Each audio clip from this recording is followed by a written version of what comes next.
Okay, so I'm back at the well today. So as you know, it's gotten down below, well, into the teens and the single digits over the last few days. So I've decided not to fill my IBC tank, which is a 275 gallon tank. You've seen it before. I got to explain some of this for the new folks. It's surrounded by a box with insulation. Heat from the house is pumped with a fan into the box to keep it warm. Now, I keep my hose in there, so when I hook it up to the well here, I fill my IBC tank from this well through a hose into the tank. The hose has 3 filters on it, little house filters, 2 carbon filters. No, that's not right. Yeah, 2 carbon filters and a sediment filter. So this well runs 100 feet deep. It's got a deep well pump on it. It's like a 3/4 horsepower. I think it runs 800 watts. So when I turn it on, I use the generator, or I can use solar panels. If on a good sunny day, I can use solar panels. I turn it on, I pump water from the well into the tank, and then the tank holds the water until I'm ready to use it. And then I run an RV pump, which is ran off a battery that's charged up with the solar panels, into the house. Now, the way I keep this from freezing, I already told you how to keep the tank from freezing, but the way I keep the well from freezing, so I don't have to have any electric light bulbs or anything, is we have a black pipe here, right here, that runs all the way down to where the pump is. The pump hangs off this pipe. That hose, I've drilled a hole in about 30 feet deep. So that means when I shut the well off, you just shut the generator off and unplug the well pump, water siphons back down into the well through that hole. That means there's still a 70-foot water column below the hole, but everything above the hole is drained out through that hole and it doesn't freeze. Now, the way I work this is I have a 2-way valve here. Now, the hose is inside right now because it's still cold enough that if I play with it, trying to get it all hooked up and record a video at the same time, that hose may freeze up. So I'm keeping it inside the house to keep it warm. Normally, I keep it inside the tank, but it got so cold that that hose did get some exposure in frozen spots. But nothing in the tank froze. The plumbing into the house didn't freeze. Everything worked the way it was supposed to. So the hose is in the house. Now I have a 2-way valve that comes out of this. One goes into the hose with the filters, and the other one sprays out. So when I'm done filling my tank, I can just switch this over. Water sprays out. The hose is shut off. So I got 2 valves, you know, those little wide valves. That way I go shut off my well. Air sucks back into the pipe, 30 feet down, empties the hose. The problem is if I'm filling the tank and the generator for whatever reason shuts down, it's getting to be an older generator. And in this cold temperature, it just doesn't want to stay running all the time. So sometimes it dies on me. When that happens, all that dirty water from those filters gets sucked back down into the well. So I got to flush out the well whenever that happens. Well, I never had a solution. Inside there, right above the pump, I have a check valve, so water cannot rest on the pump. It's always resting on the check valve, but I didn't know what the solution was. Well, Eric sent me a link to Amazon, and they have water hose, garden hose, check valves. That means water can only go one way, and so when it shuts off, so you screw this on like that, so if the generator were to shut off, water can't go back into that valve. And I'm going to blow on it to show you, so you don't hear anything. But when I move this little piece right here, that little plastic tip, you'll see. So I put it on this and I tested it the other day and it worked fine. I mean, perfectly. I shut the generator off, nothing sucked back down until I took this back off. Everything worked. Well, when I put the hose on it, it didn't work.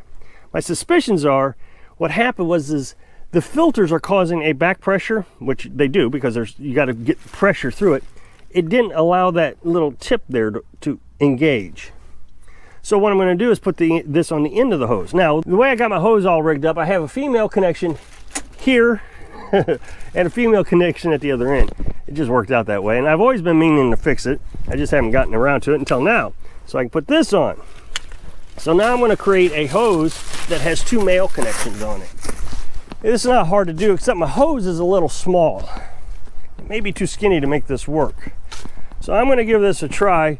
I've showed you how to do this before Okay, so here I have this little piece. You can buy these at Dollar General in the spring and summertime. They don't usually have them in the wintertime, but they'll have a garden section.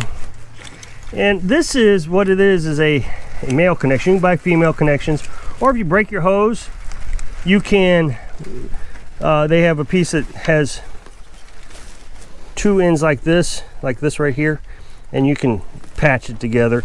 They have all kinds of different assemblies. So I'm going to try to create two male ends because my hose is goofed up, and I already explained that. So what you got to do is you got to get this in here. Well, you can see that that is not going to fit. It's the same diameter just on the outside. So the best way to try to do this is you get a blowtorch,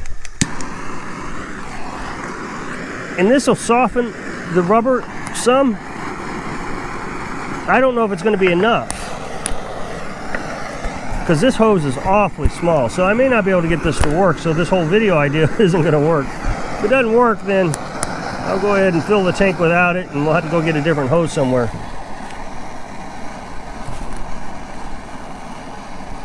Makes the hose much more pliable though.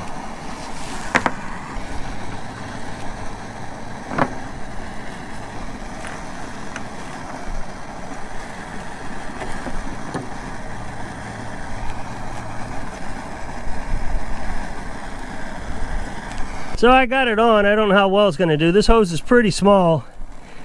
Now, some of you may ask, why didn't I just go ahead and cut the end of the other hose, of the original hose? It's just a new hose, and I didn't want to tear it up. This one was an old one, and I had laying around. I didn't show you, but you're supposed to slide this on first before you put the nozzle on. You can disassemble it, take the screws out, disassemble it, put it back together. But this just makes it easier. And then we'll slide this up. It's the clamp is what it is.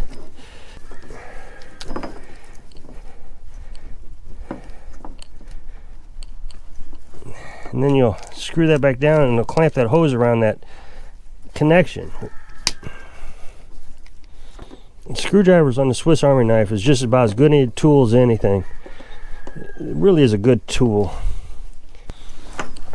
Okay, now we'll put our check valve on, and it's got a little screw on it that keeps it from coming off. Now, like I said, you can buy this on Amazon. I don't know if I said that or not. You can buy this at Amazon.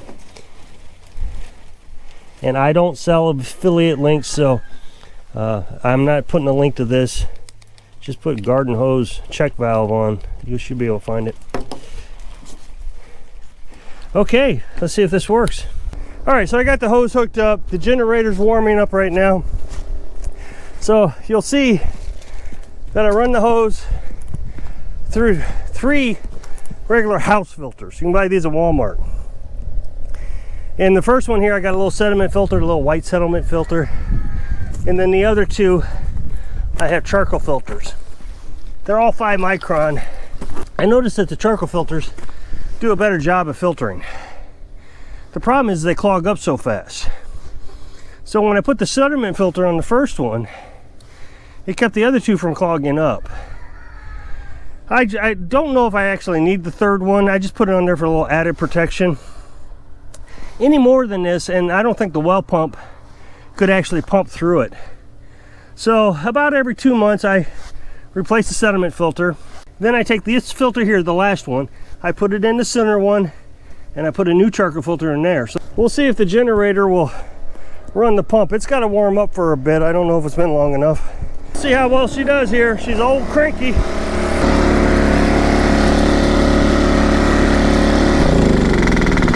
Nope, I'm too cold.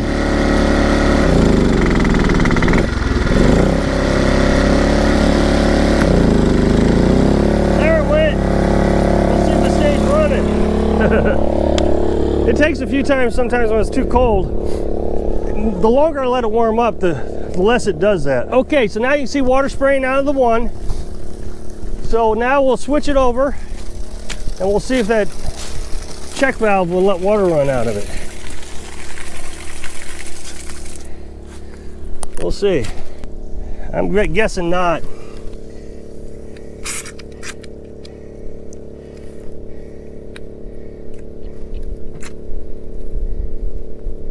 We'll see if the hose is still froze. It could be the hose is froze.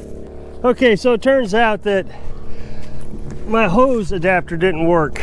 Right here, it pushed the hose down inside it. I didn't recognize that. I don't even know if you can see that, but you can't get anything to go through there. So I'm gonna have to work on that. I'm gonna leave this all in there. All that work I put into this. That's the bad thing about making YouTube videos, because if it doesn't work, I still got the video. So am I supposed to delete it and start over and try again and show you all the successes?